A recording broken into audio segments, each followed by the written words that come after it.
Cuando se habla de Afganistán, es inevitable pensar en los talibanes, burkas, guerras por petróleo e inestabilidad política. Pero Afganistán no fue siempre así. Los afganos, influidos por los soviéticos y los países del bloque del este, adoptaron y asimilaron las ideas socialistas y organizaron la Revolución Saur o la Revolución de Primavera, que cambió drásticamente la situación socioeconómica del país asiático. En este vídeo os voy a hablar acerca de la Revolución Saur de Afganistán. Esto es Red Planeta, ¡comenzamos!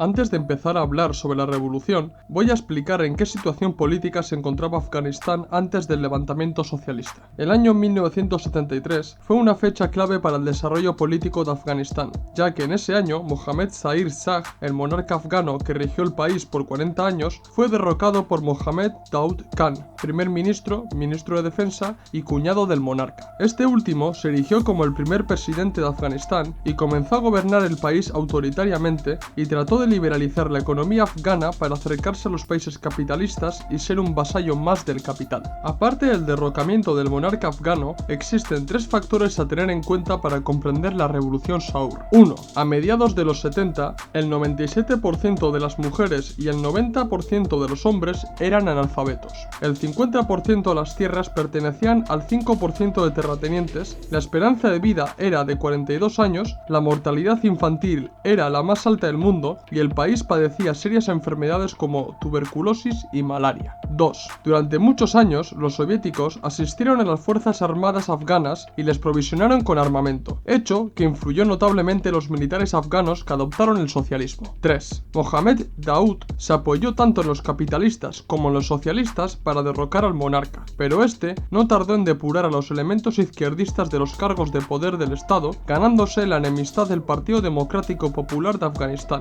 el partido de corte comunista de Afganistán. Todos estos factores marcaron el porvenir del país. La pobreza y el analfabetismo de los ciudadanos ahogaban las posibilidades de romper con el feudalismo afgano y democratizar el país. Hay que tener en cuenta que los comunistas llevaban 14 años trabajando para desatar la insurrección socialista en el país, pero, como toda revolución, la revolución Saur tuvo su origen en el asesinato del destacado militante comunista Mir Akbar Kaibar y el arresto de varios militantes comunistas del Partido Democrático Popular de Afganistán. Para responder al asesinato de Kaibar, organizaron manifestaciones en el que más de 10.000 personas acudieron a mostrar su oposición al presidente. El gobierno respondió con encarcelamientos y a esto le siguieron las revueltas violentas que dejaron más de 200 muertos. Así, Hafizullah Amin y Mohammad Taraki, militares y colaboradores del Partido Democrático Popular de Afganistán, organizaron junto a las milicias populares un levantamiento para derrocar a Daoud.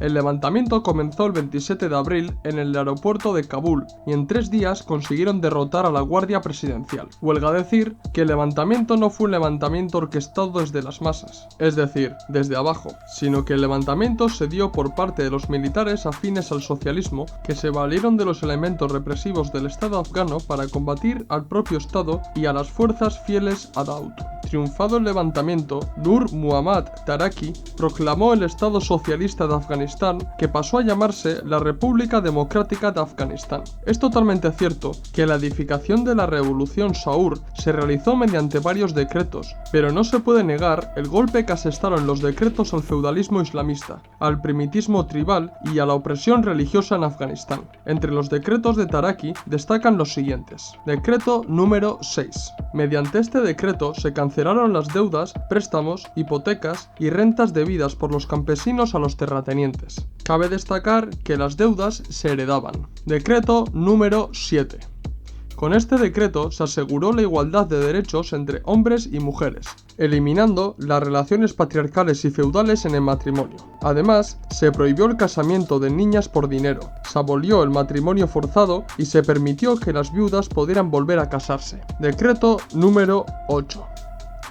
Gracias a este decreto se confiscaron las tierras a los señores feudales y se redistribuyeron entre los campesinos. Además de los decretos que he mencionado, se realizaron campañas de alfabetización. En 1984, 1 millón de personas fueron alfabetizadas. No solo eso, se prohibió el cultivo del opio, se fomentaron cooperativas agrícolas, se pensó en desarrollar la industria y se estableció el salario mínimo interprofesional. Afganistán se acercó a la URSS y se firmó un tratado de cooperación situación civil y militar entre los dos estados. Lógicamente, la revolución Saur atentó contra los intereses imperialistas de Estados Unidos y el secretario de Estado Henry Kissinger orquestó la Operación Ciclón con el apoyo de Zia-ul-Haq, presidente de Pakistán, para organizar a los islamistas fundamentalistas, hoy conocidos como talibanes, para derrocar al gobierno socialista afgano. Las incursiones de los talibanes y el aumento del poder anticomunista en Afganistán provocaron que el gobierno de Taraki respondiera con represión que alarmó tanto a los Estados Unidos como a la URSS. Esto provocó que los soviéticos intervinieran en Afganistán, provocando la futura guerra de Afganistán en la que participarían los Estados Unidos y la URSS. Pero eso ya es otra historia. Una vez más, el socialismo trajo innumerables avances equitativos a un país feudal y hundido en el fanatismo religioso. Pero el socialismo, que tantas mejoras trajo a los afganos, chocó con los intereses capitalistas de los Estados Unidos, que no dudaron en armar a los talibanes, hecho que aún todo el mundo lo está pagando. ¿Qué os ha parecido el vídeo? Dejadme en los comentarios si os gustaría que hiciera en el futuro un vídeo sobre la guerra de Afganistán. Bueno,